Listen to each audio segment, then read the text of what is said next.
تو وہ باہر صحن میں بیٹھی ہوتی تھی اور ایسا لگتا تھا جیسے کسی سے بات کر رہی ہے، چارپائی پہ بیٹھ کے کسی سے بات کر رہی ہے۔ تو وہ آواز دیتے تھے اس کو، تو پہلے تو وہ ان کی آواز سنتی ہی نہیں تھی، پھر جب وہ پاس جا کے اس کو بلاتے تھے اور اس کو اٹھانے کی کوشش کرتے تھے تو ایسا لگتا تھا جیسے وہ ہوش میں آئی ہے، اور پھر اٹھ کر ان کے ساتھ واپس کمرے میں چلی جاتی تھی۔ تو یہ چھوٹے چھوٹے واقعات ہونے لگ پڑے جس سے سب کو عجیب لگنے لگ پڑا۔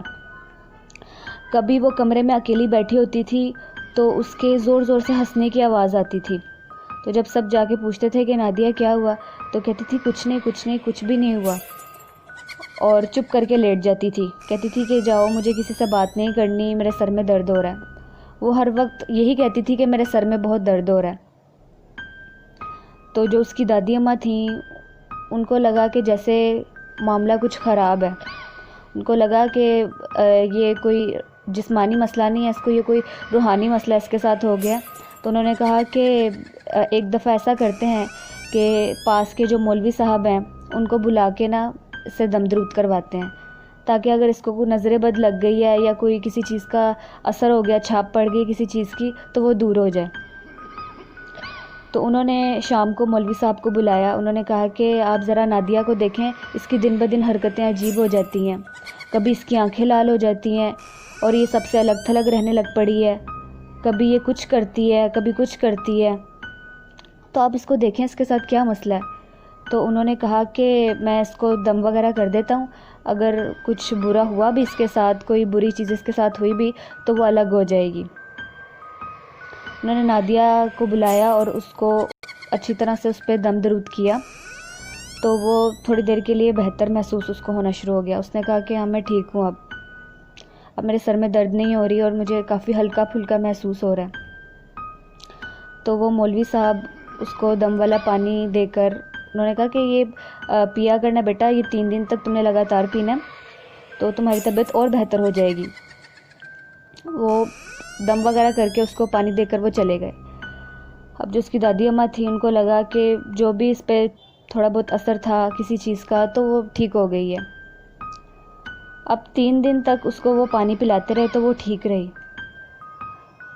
اور تقریباً 2 دن بعد پھر سے ایسے لگنے لگ گیا جیسے کہ وہ واپس وہی حرکتیں کرنے لگ پڑی ہے، اور اب زیادہ مزید تبدیلیاں اس میں آ گئی تھی۔ اب تو وہ اکثر رات کو بال کھول کر باہر گلیوں میں بھی نکل جاتی تھی۔ تو جب اکثر کوئی رات کو پانی پینے کے لیے اٹھتا تھا اور دیکھتا تھا کہ سب کزنز اپنی اپنی جگہ پہ سو رہے ہیں تو وہ دیکھتے تھے نادیہ وہاں پر نہیں ہے، تو سب اس کو ڈھونڈنے لگ پڑتے تھے۔ تو جب وہ گھر میں نہیں ملتی تھی تو وہ باہر جا کر دیکھتے تھے تو وہ باہر کسی کھیت کھلیان میں وہ بیٹھی ہوتی تھی، یا کسی درخت کے نیچے بیٹھی ہوتی تھی۔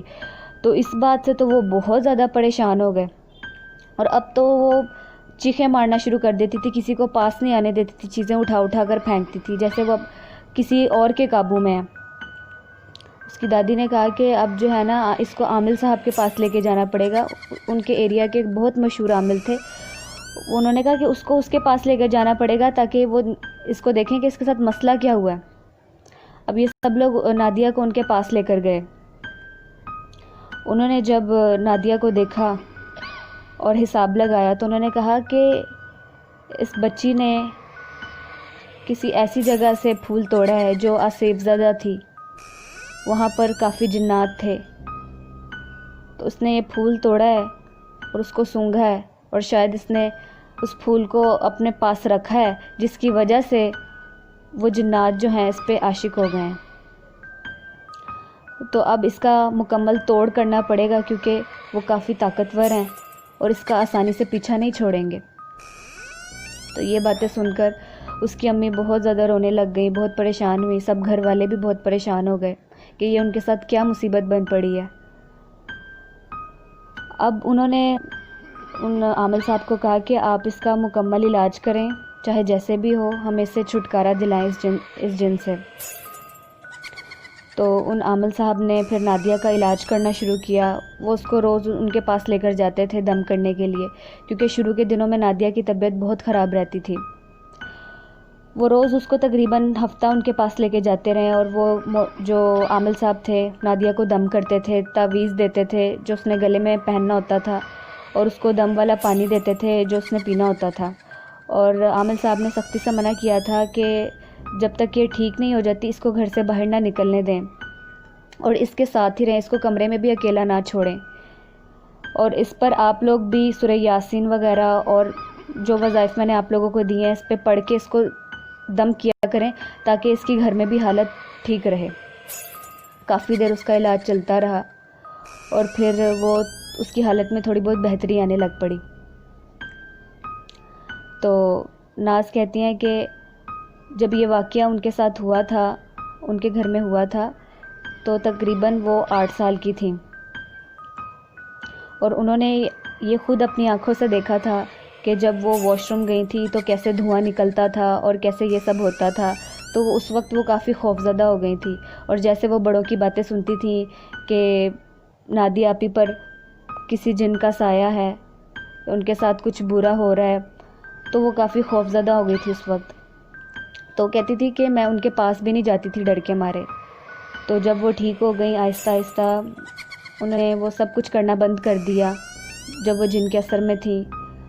تو کہتی ہیں کہ وہ مجھے تب بھی پاس بلاتی تھی، میں ان کے پاس جانے سے ڈرتی تھی۔ پھر میں تھوڑا بڑی ہوئی تو جب ہم دوبارہ ان کے گھر گئے تب تک وہ بالکل ٹھیک ہو چکی تھی۔ پھر میں ان سے بات کرتی تھی تو وہ مجھے بتاتی تھی کہ ہاں مجھے کبھی کبھی کچھ نظر بھی آتا تھا جس کے اثر سے میں باہر چلی جاتی تھی، صحن میں چلی جاتی تھی۔ مجھے لگتا تھا کہ جیسے کوئی اندیکھی طاقت، اندیکھا وجود مجھ سے باتیں کر رہا ہے، تو میں بھی اس کے اثر میں اس سے باتیں کرنا شروع ہو جاتی تھی، اور اگر مجھے تھوڑی دیر بعد احساس ہوتا تھا، میں اپنے ہوش میں آتی تھی، تو میں خود خوفزدہ ہو جاتی تھی کہ میں باہر صحن میں کیا کر رہی ہوں۔ پھر ناز نے بتایا کہ علاج کے بعد وہ مکمل ٹھیک ہو گئیں اور پھر ان کی شادی کر دی گئی اور اب ان کے 2 بچے ہیں، وہ اپنی زندگی میں بہت خوش ہیں۔ تو لسنرز، یہ تھی آج کی ایک ہارر سٹوری، ایک خوفناک واقعہ۔ آپ لوگوں کو کیسا لگا ہے مجھے ضرور بتائیں، کمنٹ سیکشن میں اپنی رائے کا اظہار کریں۔ آپ لوگوں کو سٹوریز کیسی لگ رہی ہیں؟ اگر آپ کو آج کا یہ خوفناک واقعہ اچھا لگا ہے، پسند آیا ہے، تو مجھے ضرور بتائیں اور اس ویڈیو کو لائک کریں، چینل کو سبسکرائب کریں اور میری ویڈیوز کو زیادہ سے زیادہ شیئر کریں۔ ویٹ کیجئے میری نیکسٹ سٹوری کا، تب تک کے لیے اللہ حافظ۔